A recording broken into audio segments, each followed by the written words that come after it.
Good evening, ladies and gentlemen, and welcome here to the Flatout Racing Network's coverage of the Great Lake Truck Series presented by Patti Engineering. As here tonight, we're ready for race number 15. 3 races left here till we crown a champion, and we now begin the stretch of the longer speedways, mile-and-a-half, 2 mile, and mile-and-a-half to end out the season. It begins here at Kansas Speedway. I'm Seth Cole alongside of Matthew Rodriguez. And Matt, we've already had about 4 playoff races here. We've started to compile a list of drivers that right now look like they mathematically may be out of the hunt for the championship. We'll elaborate on that a little bit more as we go on with this. But now, as mentioned, mile-and-a-half racetrack, 2 mile racetrack at Michigan next week. Then we go to Atlanta for the season finale. We talked about this last week. This seems to be now where a driver goes in with the mentality of the only driver that can beat me is myself. You don't have to really worry as much about a race of attrition as you have in races past, like when we were at Milwaukee or North Wilkesboro.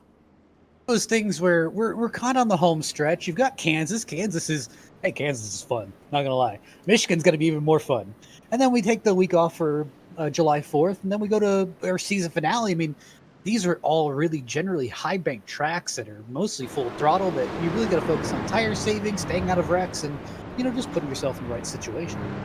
Spencer Owens getting the pole position here tonight. We have to look back, but I think that might be his first pole of the season. I think that's his first pole ever. It could very well be. We've really been on a streak. Good job.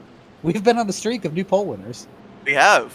So well done to him. Driver that is a playoff contender, but one of those that's right on the cusp of maybe being outside mathematically of advancing into the championship picture by the time we get to Atlanta.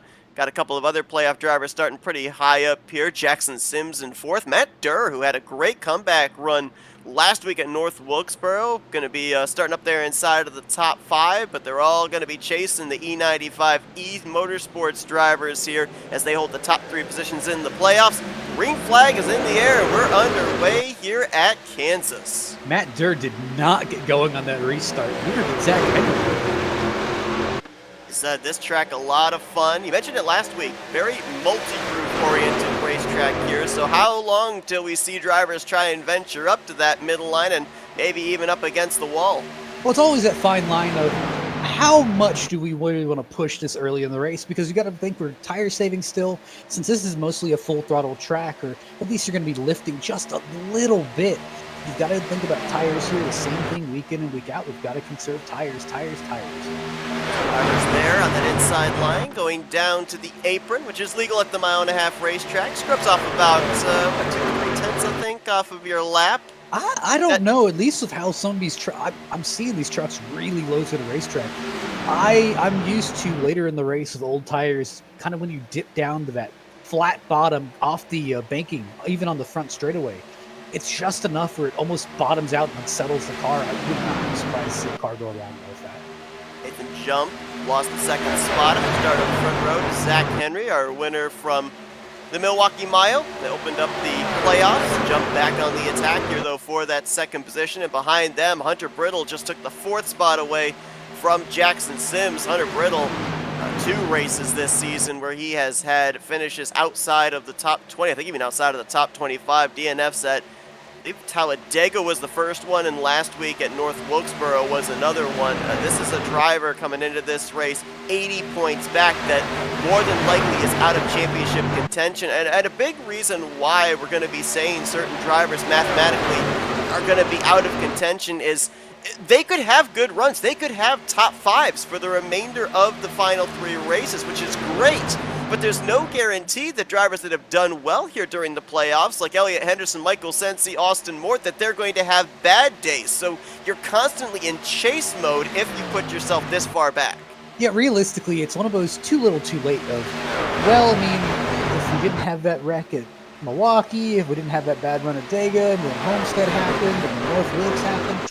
I mean, if you're having to go on that tangent, your chances are not looking too great, but I mean, it's just one of those too little, too late. Hey, Elliott Henderson and the whole E95 crew just been on it. Where even if you were to win the last 3 races, I don't think you're clawing back that if you're someone like Jackson Sims. Elliott Henderson, of course, with back-to-back victories at Talladega and Homestead. He was almost in the middle of a 3 wide situation down the back straightaway that last lap.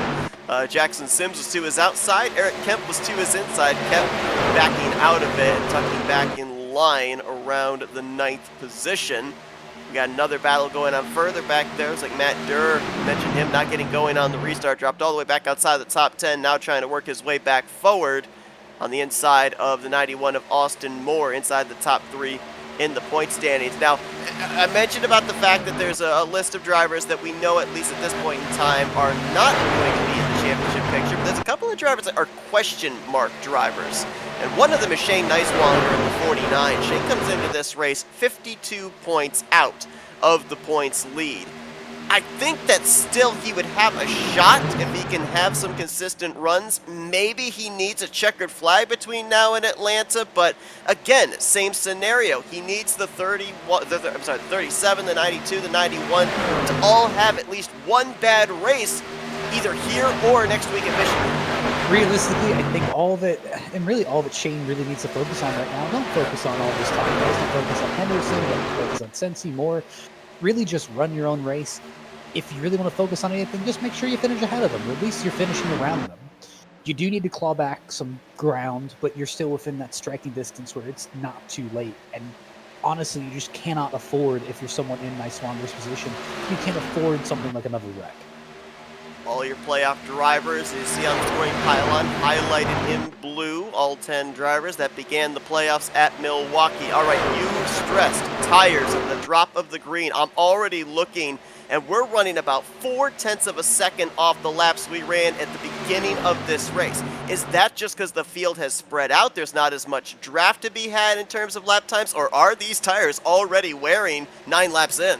Well, I think some of these tires are wearing, but I don't think some of these guys, and I really have to stress this, with how this tire model is, how this car is, you really have to be taking care of them, even from the start of the green flag. 2 guys I really want to point out has to be Jackson Sims. I saw him touch the ball a little bit earlier. He started to fall back. And then Matt Durr, I mean, he is someone I've been seeing plummet through the field. And currently, he is tied with Brian Fritz for losing the most positions. A battle here for second. You see most of the drivers up at the front have migrated up to the top of the racetrack, up above those white hash marks there through the center of the corner. And how about Spencer Owens? We gave him credit for getting the first pole of the season. He has led more laps here today now than he has led all year long. He had 7 laps led coming into tonight, and he has led the first 10.5, about to more than likely lead the 11th lap here as this battle for second. Jump peeking out, about half a truck length going into 3, stays in line there. About aero tightness, if you're that close to a truck in front, talk about jump to Henry. How difficult is it for that second truck getting off the corner? I mean, I'll say it unsettles the car. It makes it plow. More often than not, it does make it plow into the corner, plow out of the corner. But in very rare chances, hey, a track like this where you're plowing, hey, it can suddenly turn into, wow, I got no rear end grip, and it starts coming around on you. I don't think it's the case right now, but definitely with Jump kind of putting his bumper there, it's just a little bit of that air that's getting thrown at Henry's. It's somebody down there on the apron on the back straightaway, trying to see if I can identify who that was. They've really dropped back. That might have been Adam Zorn in the 45. That was Brett Kincott in the 1, actually. Was able to gather it up, continue on. As we've got a pretty good battle going on outside of the top 10. Robert Durr in the 98's in this mix. Zach Wilson in the 54. Evan Fitzgerald in the 14. They've been double wide and almost looking 3 wide on occasion here the last 3 or 4 laps. It's a bit funny to look at, but currently there's only 2 Ford F-150s in the field. That would be Zach Wilson and Ross Brockman. Wow. Ford is non-existent in this field tonight. Not represented. I mean, next week, hopefully they'll be represented. Of course, Ford, that's their home racetrack. Detroit, well, they're in Detroit, and of course, Michigan and Michigan International in Brooklyn, Michigan. About a stone's throw away. Although I'm not sure if I threw a stone, it would actually hit Brooklyn. I think, I think one of the big off-season news has to be Spectrum's going over to, I think, Ford next season. And that would be, at least one of the drivers I know by heart has to be Gavin Fitzgerald. He's hanging in there. He's hanging in way on the high line. Saw a truck there. I was put a lap down. That's Hunter Madalinas in the 9. He started, I believe, from pit road. Missed the start of the race and is currently 6 laps down. we've seen the last couple of weeks, Madalinas has had some really wicked good speed, has been up there inside of the top 5 at the end of the last couple of races, but not exactly the start that he wanted. Don't know what the late entry onto the racetrack was for the 9, but he's trying to get at least one of those 6 laps back, and he'll do so right here through 1 and 2. And Hunter's doing what he needs to do. Is he's got 5-lap fresher tires in all of these guys. He can really use that to his advantage. And again, think of it like this. He's 5 laps down. Once he drove back in front, he's 4 down. If a caution comes out, he's 3 down. Hey, that's 2 right back there. Now, we mentioned about the fact that with the bigger racetracks, more of an opportunity for a driver to kind of control their own destiny, and one way that they can do that is through pit strategy. It's going to be interesting to see here in this race who decides to do the undercut, who decides to stay out the longest. To Speedway, where does it rank as far as the difficulty getting onto pit road? Really, the difficulty comes from out of turn 4. It's like any of the other tracks where you're getting off the banking. And getting off the banking here, I mean, as you see they enter the corner, it's such a steep banking, and you have to turn down the track onto that flat portion. You got to make sure you don't lose the front end, don't lose the rear end, doesn't come on around, doesn't spin. And then you have to get slowed down for pit road speed, but you're still trying to gain as much time as possible. So it's not the easiest pit road to get on. Into twilight conditions. See the track temperature 82 degrees, and that will probably, as the night continues on, get cooler and cooler. More grip will be added into the racetrack, and we may see some more multi-groove racing than what we're seeing right now. I think for the time being, everybody is just kind of minding their P's and Q's. Don't want to tear up the race truck here, only 20 laps in. Figure out what you've got for the long run, figure how well you can conserve the tires for the long run, and then maybe go to work with what you've learned on the first run after, if we get a route of green flag pit stops or under caution, whichever the case may be, and then apply what you've learned here on this first stint for later on in the race. I know personally, I love just kind of pushing it to the limit on my first run, just to see what the car will do if I actually do push it. And then, hey, in the second run, we start dialing it back because we know, okay, probably the right side tires are burnt off. Probably the car's driving awful. Well, let's go ahead and let's use what we learned in that first little stint to try and figure out for the second stint. It looks like we got a passer to lead Zach Henry, almost. Couldn't get the power down there off of turn 2. I think I couldn't tell if the back end wiggled or if the front nose started to drift up. It's wiggling in the back, it's loose. If it was pushing up with the front, then it's tight. It might have been tight off that corner. It looked really tight. Yeah. So we'll see if he tries the inside line here again. I mean, I think that's what's going to have to happen here tonight. At least that's what's looking like in the early going. Everybody's running up there in that higher line, maybe about a truck length off of the safer barrier. So if you're going to make a pass, nobody is going to yield that top line. You're going to have to make it work on the bottom. Yeah, that's the thing where the top is so strong and you can kind of dive to the bottom, but you know, you say around the end of the corner, is that someone in the wall? Who is running the wall lane? That was Hunter Brittle. Man is literally an inch off the fence in turn 4. My goodness. Now the inside, pan back there with Shane Nicewanger. I've seen him a couple of times. And that's slide job on Nicewanger. I think he was trying to do that again through 1 and 2. And that's the perfect example of this is what this car will do. Yes, you can dive to that bottom lane. You'll get the early advantage, but at least on exit, that's where you're really going to start losing it because you're going to just naturally slide up to the wall. And unfortunately, I don't think you have the momentum to kind of clear the pass at the moment. Just behind them, 7th positions, where you find last week's winner, Will Barbagelata. Of course, that victory putting him at the top of the leaderboard this season in victories, 3 victories. We've got a 4-way tie with 2 apiece for 2nd overall. Barbagelata, I don't know, seems like a little bit of a quiet run for him. He qualified in the 11th position, has gained 4 spots since the start, but we're used to seeing him up inside of the top 5, maybe even up inside of the top 3, but he's just kind of riding right now back in 7th place. Yeah, and I'm just kind of surprised by that. It could be, hey, not wanting to burn off your stuff too early, or just, again, maybe just playing the Jaws music in the background as you slowly start working your way through the field. Some battling going on here outside of the top 10. That's Jared Darling and Austin Moore, a couple of playoff contenders.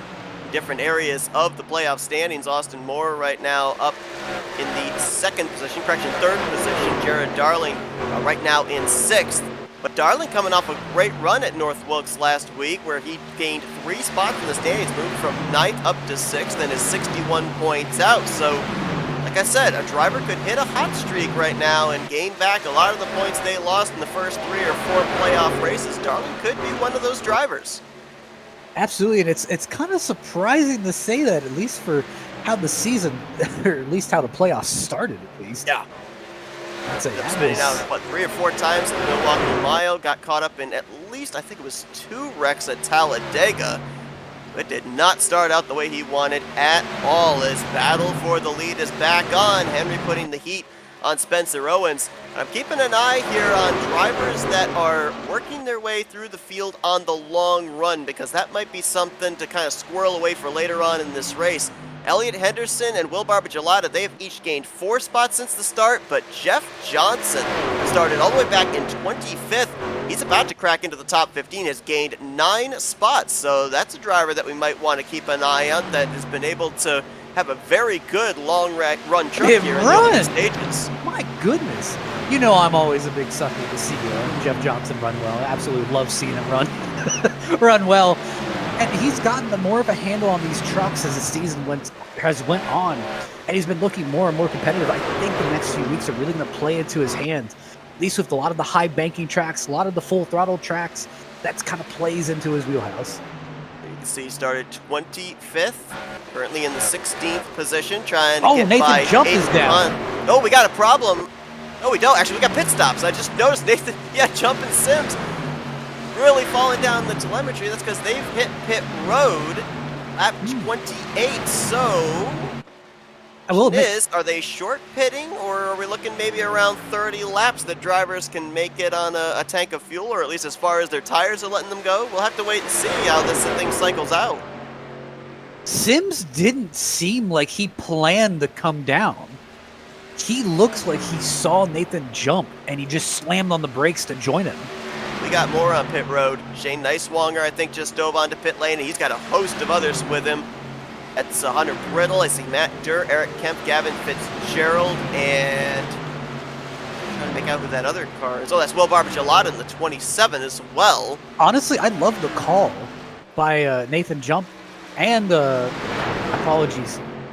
Jackson Sims, because that's 1 extra lap. That was close. Ooh. Elliott Henderson had to go up the middle there with Spencer Owens way up high side and Jack Henry on the inside, and both of them coming to pit road. Now, the one driver that I think we got to keep an eye on here, Matt, would be Brett Kincott in the 1, because he actually pitted the lap before we saw Jackson Sims and Nathan Jump on pit road, so he was the first one to get the advantage on tires. Realistically, again, I love the undercut strategy because we saw how much these tires fall off over laps. Just getting the few lap advantage of running those quicker laps earlier, hey, that really just upsets the cycle and allows you to jump forward. Now, I'm looking at the telemetry at the moment. Looks like Jackson Sims is still ahead. Same thing with Nathan Jump. But you got to remember, Kincott started a lot further in the field, so he is going to be working his way up. I'm just kind of curious to see where he ends up. Good job there by Aiden DuPont. You saw him top of the screen as we were following former race leader Elliott Henderson down pit road. He almost went to the right side of the commitment cone, but was able to just barely make it onto pit road as Jared Darling stays out. He's going to get himself a lap lead. I think right now for the 37, the 4, some of these playoff drivers, they're getting that bonus point just in case they're not able to get to the front at any other point in this race. Michael Sensi's in. Here comes Jeff Johnson, Ross Brockman. I've got about a half dozen drivers that have still stayed out. Looks like they're all coming to pit road this time. Fast now, Lewis Woodall as well. So this should potentially cycle around to the 83 of Nathan Jump once all is said and done. And 30 laps was about the average that these drivers went on this stint, which means that there's at least 2 more pit stops that these drivers are going to have to make. And that final pit stop, Matt, could be in the vicinity of about 10-15 to go.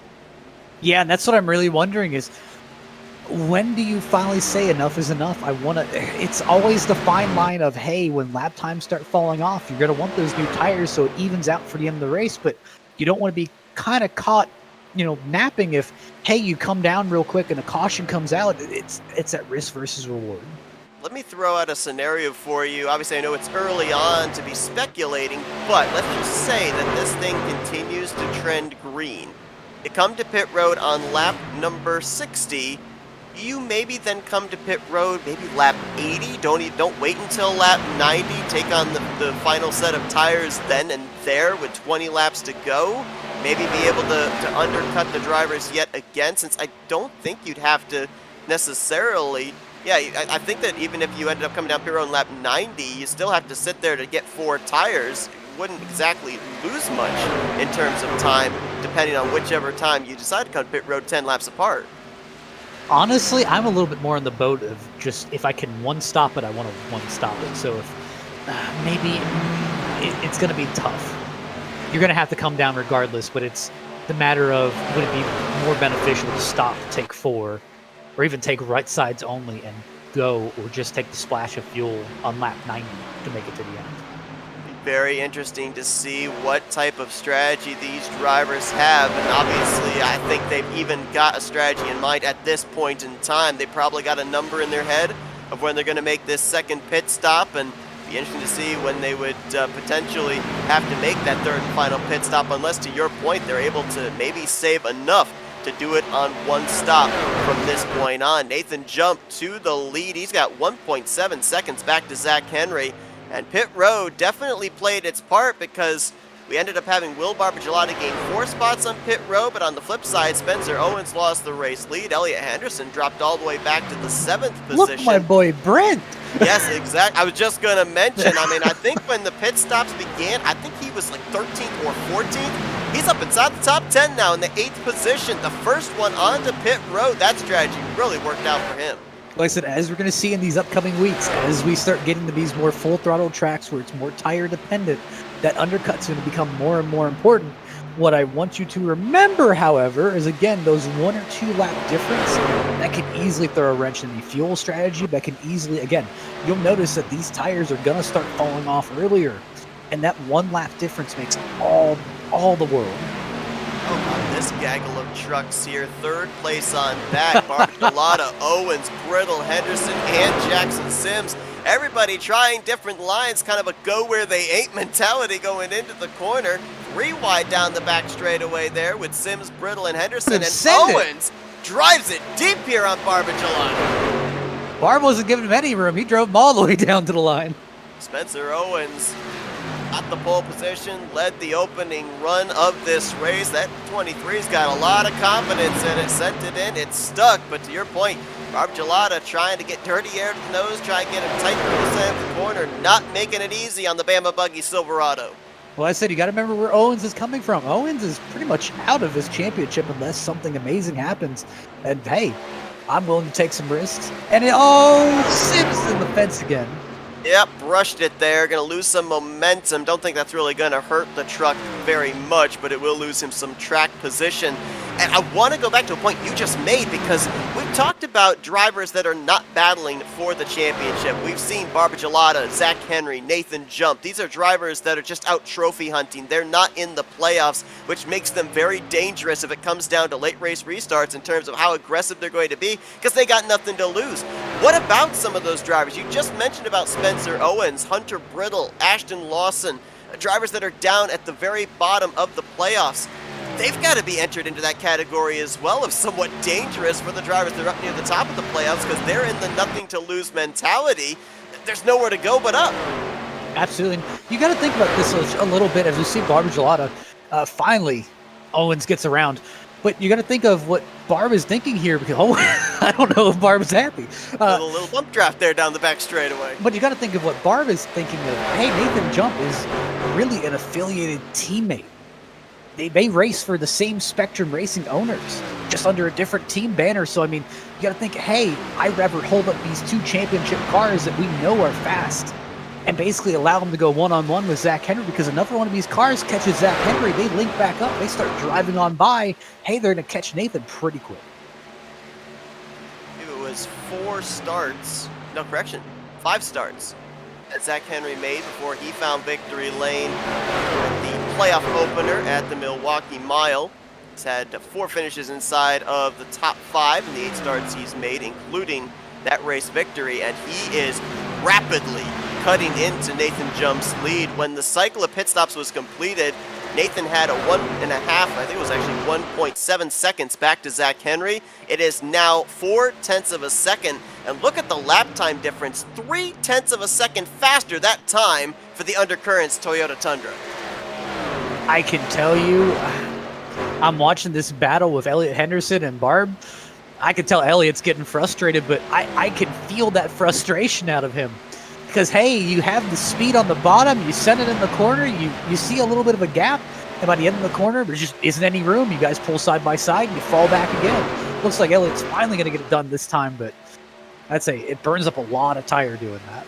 It's so easy for us up here in the booth. I mean, we're looking at the stats, we're looking at the scenarios of who's running where. I mean, right now for Elliott Henderson, two-time winner, leading the points, the closest competitor he has inside of the top 3 in the standings is all the way back in 10th place, and Austin Moore, Michael Sensi, second in points, is back in 14th, so he's got a cushion even here on the racetrack. But like you said, when you're in those 1v1 battles and you know that you've got better tire, or you know you've got a slightly faster truck, it can be easy to get frustrated, and you just kind of have to take a mental step back and realize the big picture, because right now, Elliott Henderson has had a very consistent playoffs, and he's continuing to do so, now up inside the top 10, and now the top 5 inside the 3rd position.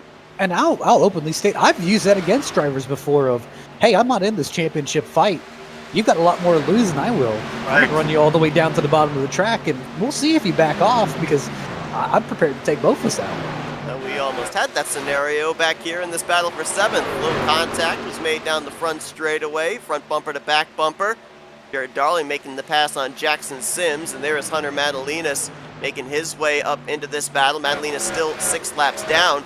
A little bit of house cleaning here, Matt. We ended up having Adam Zorn, an extended stay on pit lane on that last cycle. He is currently 2 laps down in 23rd. And Shane Neiswanger, not sure what happened with the 49, but playoff driver, he is 1 lap down in 22nd.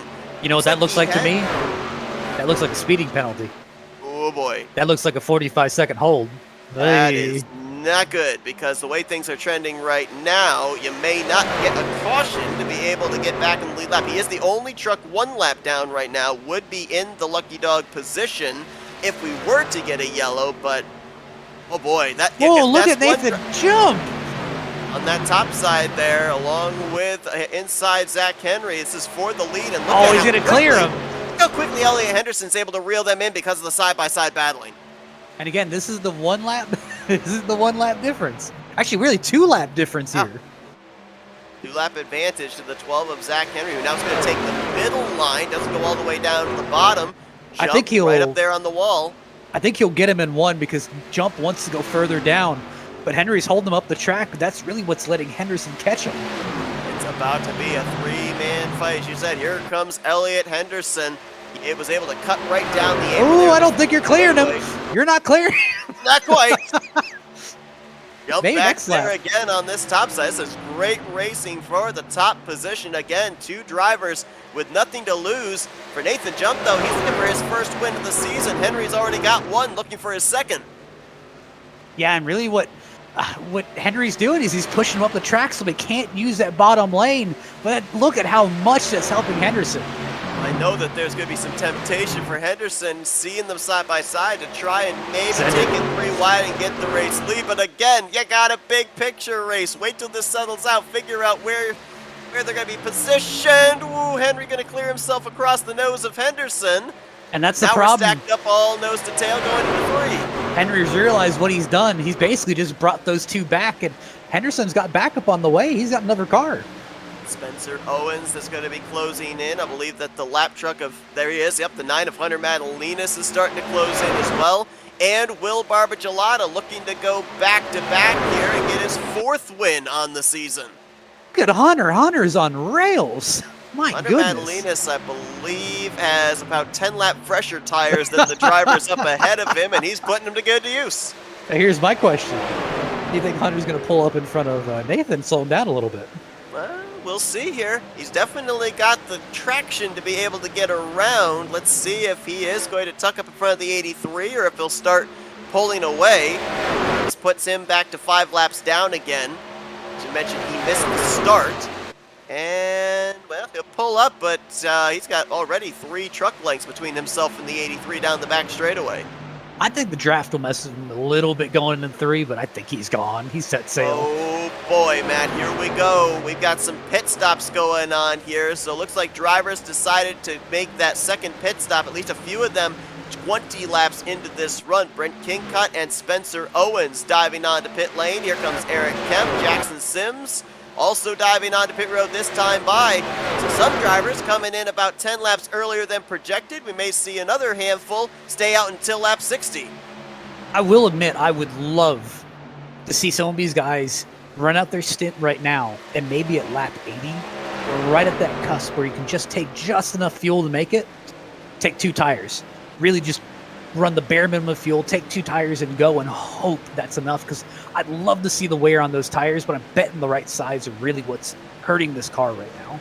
Already had one driver get busted for speeding. That was Shane Neiswanger on the first round. Very hot coming to pit road was Will Barbachelata. Smoked all 4 of those Goodyear tires as he approached the commitment line. Hunter Brittle on pit road with him as well. We'll see if more drivers start diving onto pit road here, as we've already had about almost 10 drivers, looks like, have come to pit road at this point in time. I mentioned about Jackson Sims. Eric Kemp also has been on pit road. Adam Zorn now on pit lane. The lap truck for 45. Sensi's in this time, along with Henderson and Moore. Looks like the 3 teammates all coming together. Yeah, it doesn't look like Henry's giving up that battle. If Nathan Jump got the fence just a little bit. Nathan Jump has been running pretty high, wide, and handsome through the corner, but this time he's going to have to give way to Zach Henry, who has perfect the front time to come outside down. line. Exactly. Coming to pit road is the 83, losing the race lead. Oh! Whoa! Hang on to her. I'd say it was the perfect time for him to come down, because, hey, cut your losses. Don't fight the car. Just come down, take your new tires, take your free air. But, oh, my goodness. That was close. He nearly visited the infield, almost went through that pit lane opening. See if that affects him here once things cycle around. Remember, Nathan Jump actually cycled to the race lead when we had the first round of green flag pit stops. He was battling for the lead when he dove onto pit lane, and Zach Henry going to continue to stay out here. So it looks like the 12 may be aiming for lap 60 for when he makes that pit stop. So here's the interesting thing now, because we saw some drivers come to pit road 20 laps into this run. They obviously would be trying to probably then go to around lap 75, lap 80 before they make the final pit stop. But for a driver like Zach Henry, if he elects to come to pit road at the latest possible opportunity around that lap 60 mark, he could then maybe come to pit road on lap 80 rather than on lap 90, do a 20-lap stint there, split the final run in half, the final 40 laps. Well, I think if it were me and I was in that same position, which wasn't it didn't happen too often, if I was in that position, I would risk it for 2. Just fill it up with just maybe 1 can of fuel and just enough to put 1 set of tires on it and go and hope that's enough, because basically it gives me a quick enough pit stop where I can take advantage of the lower fuel run, and hopefully I can churn the tires and not worry. One guy who does look like he got busted by the speeding police has to be William Barbachelata.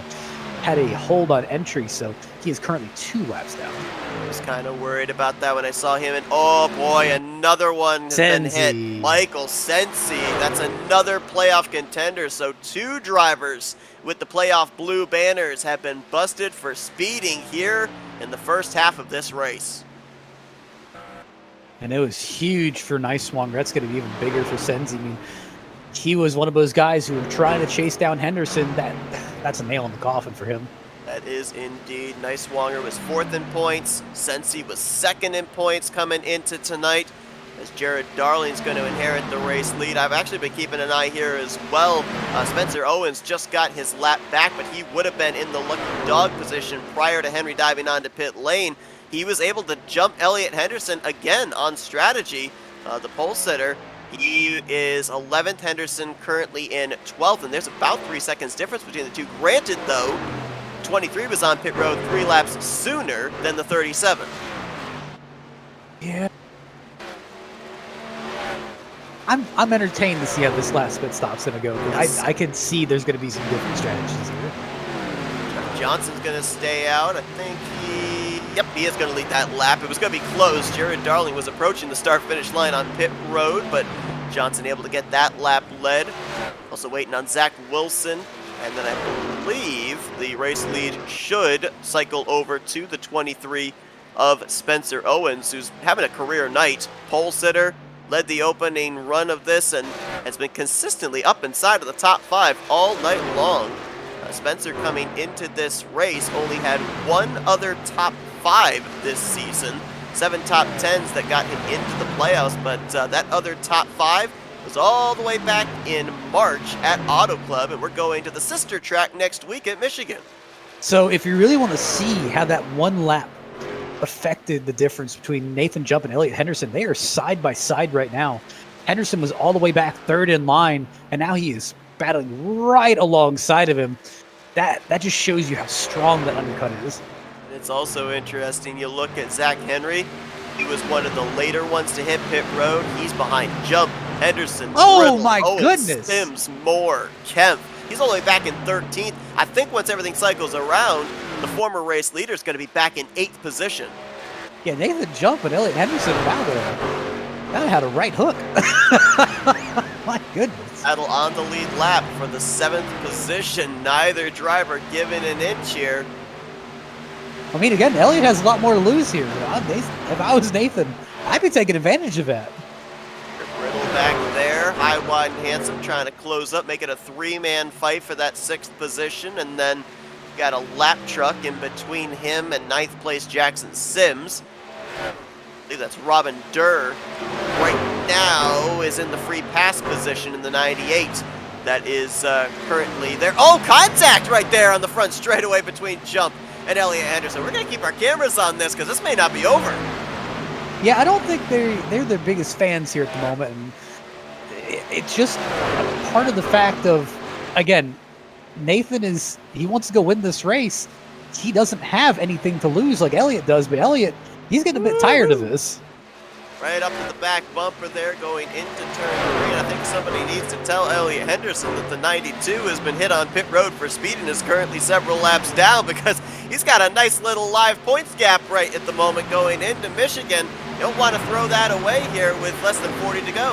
Yeah, realistically, if I was in Henderson's channel, you'd be trying to calm him down, which probably isn't that great because both his teammates he's racing against are in the same channel, so we're probably egging him on. Got 16 drivers on the lead lap here. Looks like the cycle of pit stops has been completed. Spencer Owens back to the front. Got currently 24 drivers that are running. Ross Brockman is the first truck 1 lap down and would be in the lucky dog position, but I mentioned about those drivers that got hit with speeding penalties. Add another one to the list, another playoff driver, Jared Darling. So that's Darling, Niswonger, Sensi, Barbagelata, drivers that we've seen in the top 10 pretty much all night long. Pit road has been the deciding factor, at least so far in this race. Absolutely. Because I think that whole battle for 3rd and 4th has kind of calmed down. Or for 2nd and 3rd, I'm sorry. Maybe back. Let's say I think realistically, if you're around Elliot Henderson, you're calming him down, saying, "Look, I mean, you do not have to go out and win this race." And it's hard to tell a racer that, "Hey, yeah, you don't have to go win this race," or like literally, don't push the car, just ride. Because realistically, I'm looking at the situation. Senzi is currently in P20. He is 2 down. Even with caution, he's not getting that one back unless he's getting a wave around. And I'm going to have the advantage on tires. Moore is 24 points back, but I'm currently comfortably ahead of him by 5 spots. He's currently running P7, and Moore has not had that great of a day. So I'm having a little bit of confidence. So I would kind of take my advantage of that and say, hey, 2nd in points has had an issue, 4th in points have had an issue, 3rd in points isn't running that great. Same thing, 5th in points isn't running that great. 6th in points isn't running that great. It's a really good night. So if I was Elliot, I'd put that boy on cruise control.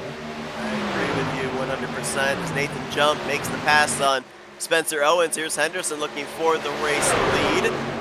Talked about Jeff Johnson's been doing a great job working his way up through the field. Let's give a little love to some drivers hovering just inside or just outside of the top 10. Brent Kingcott started this race in 18th position. He's gained 9 spots since the start up to 9th. How about Aiden DuPont right behind him in that double zero? A little maybe into the wall there, a bit off of turn 2 as he's battling with the lap truck of Jared Darling, but he started 21st, up 11 spots to the 10th spot, and Gavin Fitzgerald, the Giant Tiger Machine, right now in 11th place, started in 17th, has gained 6 spots. So these are a couple of drivers that have taken advantage of those that have had the misfortune on pit road, and they've worked it to their benefit, looking for top 10 finishes here tonight. And it's worked.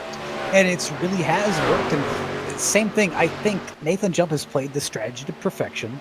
Same thing for Elliot Henderson. I mean, he really has been climbing up the field since the drop of the green flag. He has got himself in a really good situation. He's been looking stronger every stop. And Spencer Owens, I mean, he is a little bit slower. He's lost that dominance from the early part in the race, but he is still hanging in there. Nathan Jump still looking for his first win on the season. 12 starts this year.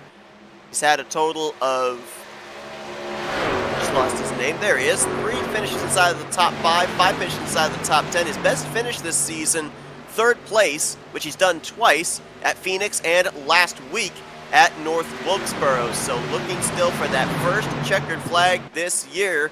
Elliot Henderson looking for his 3rd, not only of the season, but 3rd of the playoffs. And look who's right behind him, Hunter Madalinas, a teammate there in the 9, who again is on the same scenario as we've seen before, 10-lap fresher tires than the 2 ahead of him.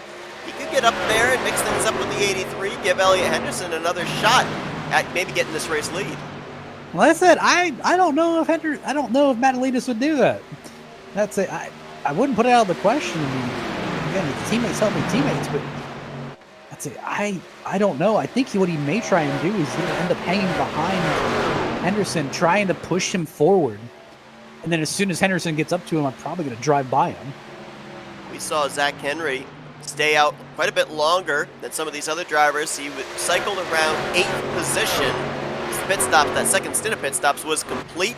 He's now worked his way up to 3rd, and the lap times are showing the difference between the fresher tires that he's got and those around him. Last time by, he was 4/10 of a second faster. Again, 4/10 of a second faster this time by. I mean, he can see the race leaders right now as he's got a little bit of lap traffic to deal with in Lewis Woodall, but I think he's going to blow the doors off of these guys once he gets to them. Probably, and that's what I'm scratching my heads off with. I'm thinking about that final pit stop because he's got me thinking again. I don't know if I would short pit. I mean, you got to find that. This is the point where it really would help to have a crew chief, or at least someone who's looking at the numbers offside the track, trying to give you guidance and just saying, hey, it looks like maybe 15 laps into the run, this is when you start falling off on tires. So allow me, 15 laps in this run, we want to pit you and put 4 tires on it, fill you back with gas and let you go. It's just the little things to keep you going. I'm noticing. Looks like, Nathan Jump is coming down. I'm liking Eric this. Kemp, Matt Durr, and Will Robert Gelada. The fuel window's open. We crossed 30 to go, so these drivers can make it on fuel. They have to make one more pit stop, so why not make it now? Honestly, I like this call, just because we got 15 laps into that run. Yeah, about 15 laps into that run, you get new tires, because I noticed that Henderson was falling off a little bit. Henderson's falling off, get new tires, take advantage of it. When Henderson comes down, he's going to lose that time. He will have fresher tires, and he will hopefully have to contest all the lap traffic. Like I said, it's a gamble, but again, Nathan Jump doesn't have anything to lose here. He can risk it, because it looks like Austin Moore. He may have had some. He's got connection problems going on. Yeah, he's turned back. Yeah, he's been blinking in and out on my telemetry here. That's not good. Not good at all. 3rd in the standings. Interesting, you brought up the number 15. 15 laps into that run. If the projected that Zach Henry, if he ends up running the same strategy he's been running where he's been doing 30-lap stints, be coming to pit road around the lap 90 mark. If it took him 15 laps to at least get up there close to the back bumper of Nathan Jump, I don't think he's going to have enough time once everything cycles around to be able to do it again and be able to get this race lead if Nathan Jump indeed does cycle back out to the front after coming out of pit road here.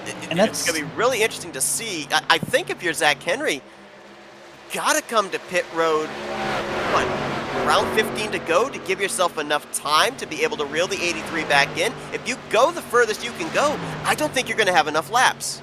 If I were him, I'd go as far as I can. Because realistically, I mean, he wasn't there when all the pit stops cycled out. If I were him, I'd end up running it till it's almost dry, put enough fuel in it, and again, I think that should be enough for one can, which is enough for right side tires. Put right side tires on it. It's going to be a little bit loose. She'll fly, and she'll turn. May turn a little bit too well, but it'll end up flying with that, and hopefully that will get you out just close enough or a little bit in front of Nathan Jump where you'll be able to try and take advantage of that.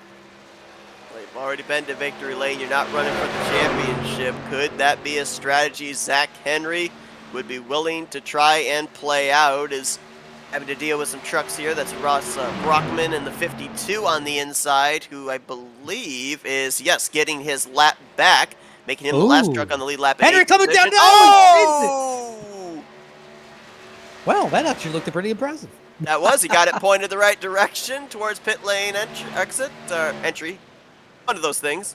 It's a little bit, I mean, I guess... You don't need those tires anymore. You changed them. So. It's a bit funny to mention it now, but Zach Henry's had one of the worst pit entries I've seen time over time again on the pit road, where he can be right up there of Elliott Henderson and Nathan Jump, but he keeps burning his pit entry just by how slow he's taking the entrance, which is great. He's making sure he's not going to end up getting a penalty, but you really have to push that limit. Keeping an eye on our telemetry as far as these drivers on pit road, as you're looking at race leader Zach Wilson in the 54, letting the fresher tires on by, making sure that nobody gets hit with a speeding penalty, because we've had about a half dozen drivers already tonight that have fallen prey to the speeding police, including 3 playoff contenders. And oh, Matt, I think another one's been hit. Hunter Brittle, I think, on his last pit stop 2 laps ago. I think he was too fast. And Brittle had been doing a really good job, and he had looked really fast. Man.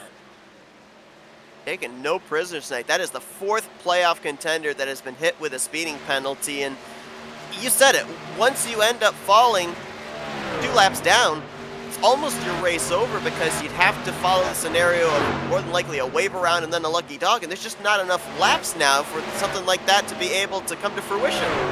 Yeah, and that's it.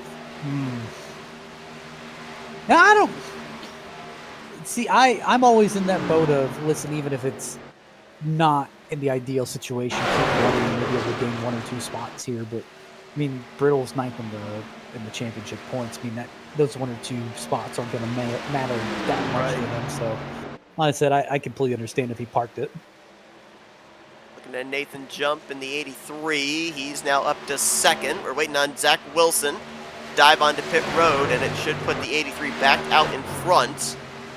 Looking at the drivers that still have to pit, Brockman and Woodall are running in 3rd and 4th. Zach Henry right now should cycle around to 4th place, and if my math's correct, he's about 8 seconds behind Nathan Jump. He pitted with 20 laps to go. Will he have enough time? Will he have enough speed? Will he have enough tire to be able to get up there to Nathan Jump? Because he's still got to get around Jackson Sims and Spencer Owens before he could concentrate on the 83.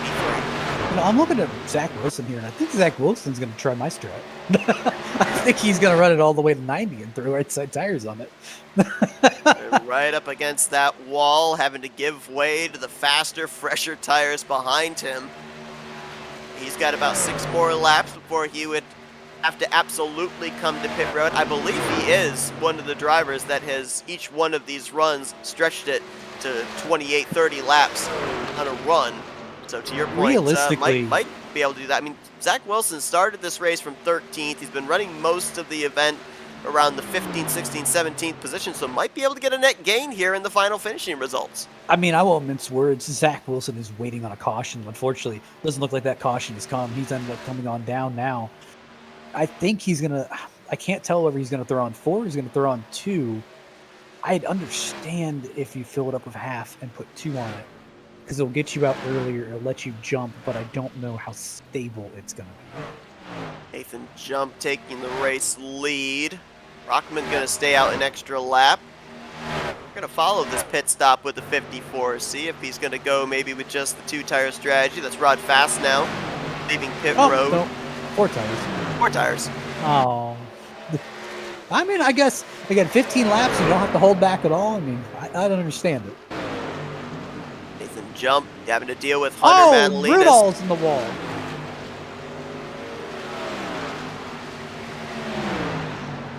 Sensi on pit road now in the 92. I believe this is a regularly scheduled stop for him as he's off sequence after he got hit by the speeding police earlier on.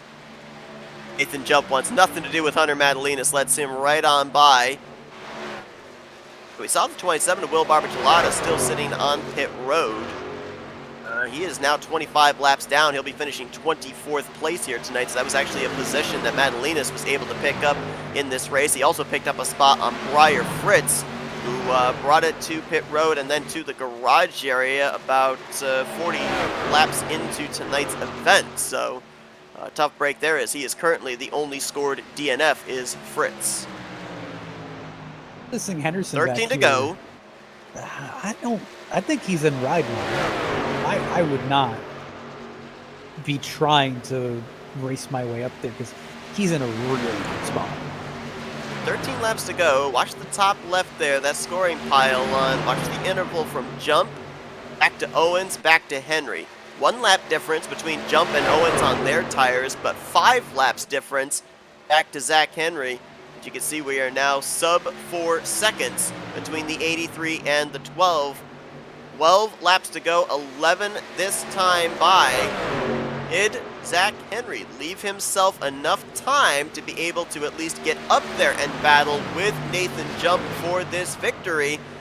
We're gonna have to wait and see, as right now, 17 drivers. After we've had 3 cycles of green flag pit stops on the lead lap, Zach Wilson, the last of those, you saw him just get that lap back last time through 3 and 4. Yeah, as I'm looking here, I think the big decider will be, I can tell that it looks like Jump is trying to get out of the wake of Madalinas. Yes. Because he's liking that clean air. But what it's also helping him do is also help him carry more speed down the straights. Zach Henry doesn't have that. He has the fresher tires, but I don't think it's helping him all that much. I think he's going to burn him up by the time he hits him. Talk about Zach Wilson hoping for a caution to save him. There are 2 other drivers that are also relying on that same scenario. Russ Brockman in 6th and Lewis Woodall in 7th. They are nearing the end of the furthest they can go. There's no way they can make it the rest of the way on what they've got in the tank. They'll have to pit in the next 2 or 3 laps or so unless we're able to get a yellow flag. That would move Kempf, Austin Moore, Brent Kincott, Jeff Johnson, and Gavin Fitzgerald up into the top 10.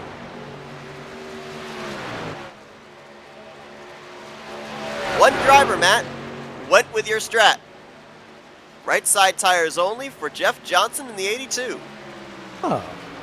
Well, it looks like it's buffed out for him. I'm just kind of curious how it looks later in the race, and I will admit that truck doesn't look like the most stable thing in the world, but hey, it's flying. Started 25th and right now on pace to finish out the evening in the 10th position. Forget, folks, after this one is done, these drivers pack it up and they head to the Irish Hills for the final 2-mile speedway / super speedway race of the season. Could be a big wild card in terms of the playoffs. We're going to Michigan next Tuesday night, 8 p.m. Eastern Standard Time, when the green flag flies, and that basically sets the stage for the season finale 2 weeks later after Independence Day off week at the Atlanta Motor Speedway, the old configuration of Atlanta. You mentioned tires here tonight. We're going to be screaming tires when we get there. Yeah, with the extremely old and rough surface, it is going to be definitely a battle of attrition. Woodall giving up a spot there to Eric Kempf. Maybe, I don't know, maybe the 13 and the 52 can make it on fuel. I don't know how much they've been saving, how early they've been saving, but they're still holding on to their top 10 positions. Brockman in 6th, Woodall right now in 9th, and now Brockman's on pit road. I was wondering if they could make it, but I wasn't certain. Obviously, there is the answer. Woodall will probably be on pit road as well. Yep, 13's coming in, so both of them going to have to surrender top 10 finishes. But it was a good strategy. You never know. Put yourself in a scenario, maybe it works out, and if it does, it would have been a huge net gain in finishing positions for both of those drivers. I'm looking at Zach Henry. He's closing the gap. 1.1. I'm seeing those lap times now. And the lap times, it 4 looks tenths like last time by. he's faster, but I've noticed him falling off. Well, if he continues even 0.3 of a second faster, he's going to be on the back bumper with 2 to go. We saw him try and make a pass earlier on Spencer Owens to do it on the inside line, and that was pretty long into a run. Really tight on the bottom on that inside line, was not able to complete the pass. You know Nathan Jump is not going to give up the top. It depends if you pin him against Hunter Madalinas there. I don't know. If I could get up to Hunter, I'd use him as a blocker. This is about to get good. Next time by, there's going to be 4.5 miles to settle it out here at Kansas. Nathan Jump looking for his first win on the season. Zach Henry looking for his second. Got that 9 of Hunter Madalena, still close enough that he could be affecting the arrow of that 83, especially through the center of the corners. Again, Henry faster that lap by 1/10, closes it up half a second with 3 laps to go. Yeah, I think Henry's starting to catch some of Nathan's draft, but I can't tell if it's helping or hurting him. See about the lap time this time by. I mean, it went down from 0.4 of a second when he was in clean air down to 1/10 of a second faster. Let's see about this time by. Nathan Jump trying to make the track as short as he can down there on that apron. Ran a 32.5, Henry about 1/10 quicker at a 32.4. I think, yeah, you can see him right there. He's moving down to the inside line, trying to get clean air to the nose. So, yes, the catching him's one thing, passing him is another in terms of the grip that he's got now this long into a run and the clean air to the nose for the 12. Nathan Jump might have this thing in hand, but again, now he's going to have to deal with the 9 truck's arrow in front of him. My question would be, how much has Jump been pushing?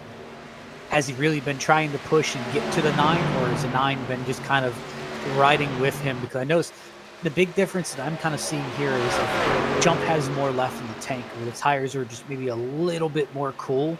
Even though they're a little bit more worn, he can push them a little bit harder, since Zach has been kind of hounding them, trying to catch up to Jump. Here he comes to the inside. Last-ditch effort for Zach Henry through 3 and 4. Can't quite get back to the throttle. Nathan Jump keeps him in the rearview mirror. And Nathan Jump is your winner here tonight at Kansas Speedway. 81 1/1000ths was the interval at the line between the two. Throw a blanket over him. Jump, first checkered flag of the season here in the Great Lake Truck Series. That was a hard-fought one for him. Yes, it was. And pit road, the execution on pit road for the 83 was stellar tonight. Started on the outside of the front row. I think the furthest he fell back, at least during, not counting the green flag pit stops, but at least during green flag running, I think was maybe 4th or 5th. Up in the top 5 all night long. I mean, that 83 was a rocket ship. And again, the execution on pit road, every single time we cycled around, the 83 was out in front. We'll admit, I did not have a caution-free race on my schedule tonight, but definitely a nice improvement. And kind of has to have you wonder what's in store for Michigan, potentially. A lot more space. Jeff Johnson going to come, well, not flying, maybe barreling into that little celebration there with Nathan Jump and Gavin Fitzgerald. All 3 drivers with top 10 finishes here tonight. Fitzgerald 9th, Johnson 10th, and Jump, of course, with the victory. Spectrum Racing representatives all there. As Nathan Jump, first time this season, he gets to burn it down, and it's here at the Kansas Speedway.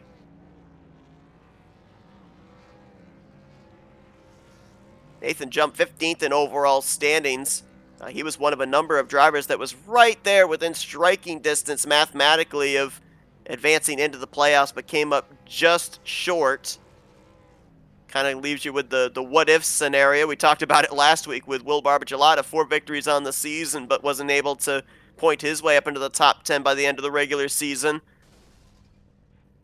And I think the engine just went south on the 83. I think he's used it up. Now we need that car for next week. Need the car, you don't need the engine. Just put a new one in there.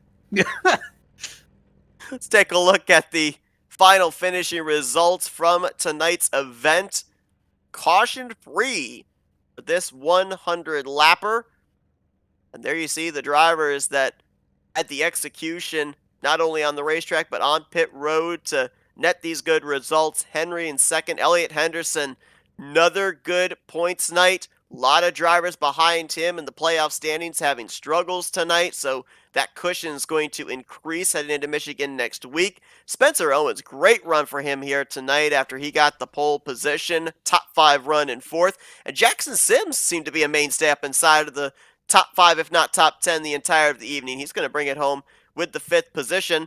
Austin Moore, fighting off the connection gremlins, gets 6th position. I believe he's going to now jump up to 2nd in overall playoff points because of his teammate Michael Sensi's issues on pit road tonight. Eric Kempf, another driver that was up in the top 10 all night long, gets 7th. Brent Kincott worked his way up through the field from 18th to get 8th. And then Gavin Fitzgerald and Jeff Johnson bring it home in 9th and 10th. 3 of the Spectrum trucks finishing in the top 10 here this evening. Here's the rest of the finishing results, and obviously the big ones that jump out at you were the drivers that had the issues on pit road. Jared Darling, Shane Neiswanger, Hunter Brittle, Michael Sensi, all pegged for speeding at one point or another, and none of them were able to mount a comeback to get up inside of the top 15. Hey. Last week's winner, 4-time winner on the season, Will Barbagelata, was another driver.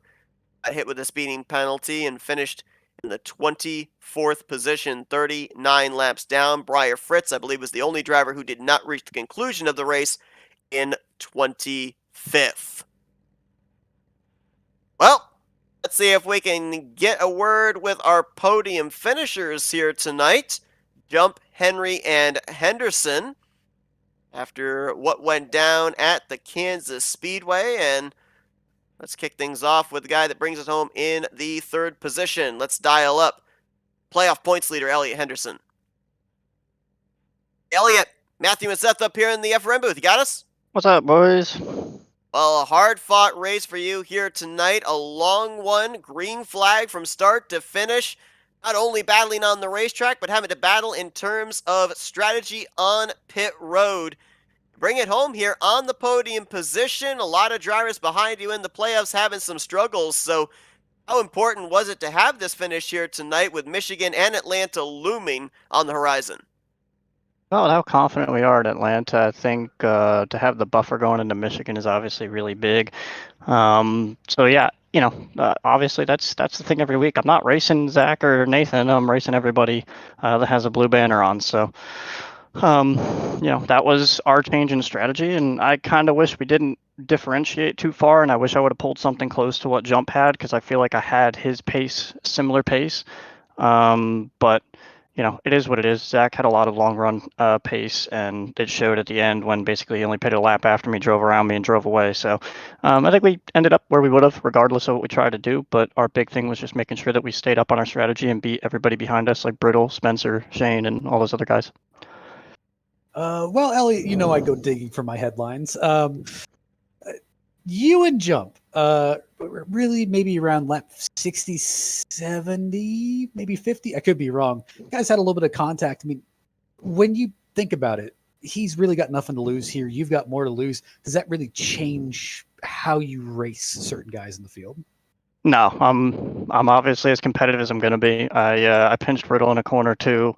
I'm out there to make sure that I get the highest finish possible. I've been super nice in the past about letting teammates go and trying to be nice around people, and even Zach kind of scooted in between Jump and I at one point. And you're racing for a championship, but you also need to make sure that you're getting yourself the best position possible and putting yourself in the best spot. At that point in the race, if I wanted to win, I knew I needed to be ahead of Jump. That's why I was racing him so hard. Unfortunately, it didn't work out. And at that point, after after he got ahead of me and that finished, then I realized, okay, I'm settling for second, third, fourth, wherever I'm going to be, but just focus on beating, all the blue banner guys. With the schedule we had here for the playoffs, we had two short tracks with Milwaukee and North Wilkesboro. We had the Wild Card Super Speedway race at Talladega, and we had the mile and a half Homestead, which you went to victory lane at. Matt and I were commenting when we came on the air here. It seems like down this home stretch here tonight at Kansas, Michigan next week, in 3 weeks' time, Atlanta Motor Speedway. These are the racetracks where it is driver versus track. It's where the driver kind of determines their own destiny. We saw it here tonight with it being green flag from start to finish. So, with Michigan coming up and Atlanta coming up, do you kind of go into the mentality that we're going to see more long green flag runs and pit strategy is going to come into play? Michigan, maybe not, because there's two ways you can really drive that track. There's going to be a lot of guys that try to save tire, and there's going to be a lot of guys that try to push really early. That's similar to how tonight drove, but I feel like with tonight, you didn't have to save as much tire as what you're going to need at Michigan. Michigan will literally burn the right front right off the truck. So I think Michigan may see a few cautions here and there and mix it up. So that's probably my big worry point, at least with how races have been in the past. But with the gap that we've built so far, it gives me enough confidence to go into there, just get a nice top 10 finish, and then mosey on to Atlanta, where I feel like we'll go. We normally go pretty much caution free, if not get one or two in the beginning or one or two at the end, but we run a long green flag runs. And I've always been very good there, very confident in my ability there. So, I'll obviously be having to race Zach or whoever else, but I feel the best about. I mean, when it comes to this schedule, Atlanta's always the one that I circle because I always feel so good there. We've never won, but we've always led a lot of laps and finished top 5 pretty much every time, unless we've been wrecked out. So, feel really good about that. I think Michigan's the big oddball here because you can drive it really hard and aggressive and burn your tires off, or you can take it nice and easy, and that's where you're going to see a lot of guys maybe run each other over or something, not knowing what the strategy is of other people. Well, we're looking forward to that action next week in the Irish Hills. Third place for you, though, here tonight. Points lead does indeed increase heading into that 2-mile speedway. Congratulations on the great run this evening. Before we let you go, the floor is yours for thank you, sponsors, and shoutouts. Yeah, first of all, congrats to Jump. He ran an incredible strategy. I really thought Zach would be able to get there, but he's proven that he's really been competitive now. He's really stepped up a notch, especially running the Dash Series. I think it's helped him a lot, and he's pretty much going to be the champion over there, I think, this season, if anything doesn't go wrong for him. But obviously, thanks to my teammates, Michael Sensi, Hunter Madalinas, Austin Moore. I'm hoping we can finish this off and still get a 1-2-3 for E95. Michael Levine, anybody else affiliated with this organization, E95 Esports. We've done an incredible job this season. I think the playoffs really played into our hand, but and then obviously misfortune with other drivers. But that's part of the game, and the whole point for me and my guys is to make sure that we make it through each race clean. I know Sensi had a frustrating night tonight, but with the gaps that we've built, he should be able to go into the next 2 races with a bit of confidence and just even it out and get us a nice 1-2-3 in points, and that's the goal. So we'll see how it goes. And then thanks to the broadcast team, everybody on the admin team that makes this happen, and everybody that watches and supports us every week. Mile and a half so far. Good numbers have been put up by driver 37, Elliot Henderson, with a third place performance here tonight at Kansas Speedway. Congratulations on the great run. Best of luck next week in Michigan. Thanks, guys. Have a good night. Well, he almost pulled it off, almost got the victory here tonight. It came down to strategy. Zach Henry going to have to settle for second place. Let's see if we can talk with him right now. Hey, Zach, Matthew and Seth up here in the FRM booth. You got us? Yes, sir. I mean, we were looking at the varying strategy between you and the 83, trying to do the calculations, trying to figure out the time. Almost got him. Did you just need more laps? Was it when you got to him you started feeling the aero tightness? What was the factor there? Because we were starting to see that the interval, the lap times, they were starting to drop off just a little bit more the closer you got to his bumper. Yeah, I kind of stalled out around 6 or 7 tenths behind him, but I think I should have started running the bottom in 3 and 4, especially in 3 and 4, probably a lap or 2 earlier than what I did. I think I just figured that part out too late. Once I started running the bottom again, I started gaining, 3 to 4 tenths a lap on him again. But at that point, it was just too late. Now I've got to ask. I mean, if you had just one more lap, if it was 101 laps, do you think you would have got him? I hope so. If I'm 3/10 quicker than the guy and I can't pass him, then he deserves the win. So I'd like to think so, especially with the run I got coming out of 4. I mean, I don't know. I mean, I would have sent it through 3 and 4 again on the next lap, and we probably would have been side by side coming to the line. Jump did a really good job, though. We saw a lot of drivers here tonight get hit by the speeding police. At least on the first 2 stints, you seem to be one of the drivers that stretched it about as far as you could possibly go. I mean, how treacherous was pit road here tonight? Because we didn't think it was going to be necessarily as much of an issue, but obviously, with the number of drivers we saw get the speeding penalties during the course of this 100 lapper, obviously we were wrong in that assumption. I didn't think that it was well. This pit road's pretty easy to get on to, so it entices you to be super aggressive with it. So I assume some people probably just got a little too aggressive. I was very conservative. The first 2 stops, I got a little more aggressive on my 3rd stop, and I accidentally shifted from 4th to 1st, so about took myself out of the race there. But I mean, I didn't think it was too bad. As long as you don't. I mean, I guess like any pit road, as long as you don't overdrive it, especially coming off of 4 at an oval, it's very easy to turn down off the track and get the thing wound down. Yeah, we had our cameras on you there when you made that pit stop, and you could have lied to us and told us it was all planned because it looked good. He had it pointed the right direction once you got back to the throttle, but man, almost got the victory here tonight for your second of the season. Come up just short, but still a great performance for you here tonight. Really was fun to watch the varying strategies play out in the closing stages. Before we let you go, Zach, the floor is yours for thanking some sponsors and doing some shout-outs. I'm going to shout out my wife and some family that I know are watching this broadcast and cheering me on. The 2511 guys, we had Briar and Aiden here. Nathan jumped for winning this race. He had a really good strategy there. I really thought I was going to get him. And I think the deciding factor in this race was when he held me off I think it was after the first stop, and we ran side by side for 4 or 5 laps or something, and I just couldn't complete the pass, and he was able to hold me off there. I feel like if I could have got around him, I probably would have put about 1.5 seconds, 2 seconds on him before he actually made the stop, and it would have been a completely different race to the end. But he did a great job. He didn't make any mistakes, and he executed that strategy perfectly. Let's see. The GLR admins, as always, for letting me show up and race here on a part-time schedule. At some point, I hope some of these guys that keep beating me let me let me win 1 or 2 of these things. I finished second, I think, 4 times this season. To Elliot, Nathan. I want to say TCB got me once, and I can't remember who the 4th one was, but I'd really like to close some of these things out and quit. Barb was the one that beat me at Indianapolis, but I'd really like to close some of these things out. Ideally the long run strategy will work out for me eventually, right? But I just have a lot of fun racing here, and it was nice to have a really good, clean, just green flag to flag race, and hopefully we get a couple more of these over these next 2 weeks.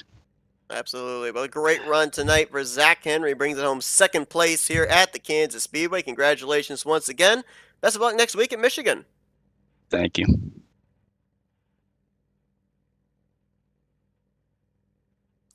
It amazes me the memories of drivers. When he mentioned that he had 4 second-place finishes, I go back and I look at the stats. Doggone it, he's right. 4 second-place finishes. You remember the ones that you lose closer than the ones that you you're right. remember that you win. Like Yeah. I can count my losses on my hand, but if you ask me about a race I've won a few years back, I completely forgot about it. Yeah, it's a good show. Oh, a driver that more than likely is going to remember his victory here tonight is going to be Nathan Jump. And there he is. Let's see if we can dial up our race winner.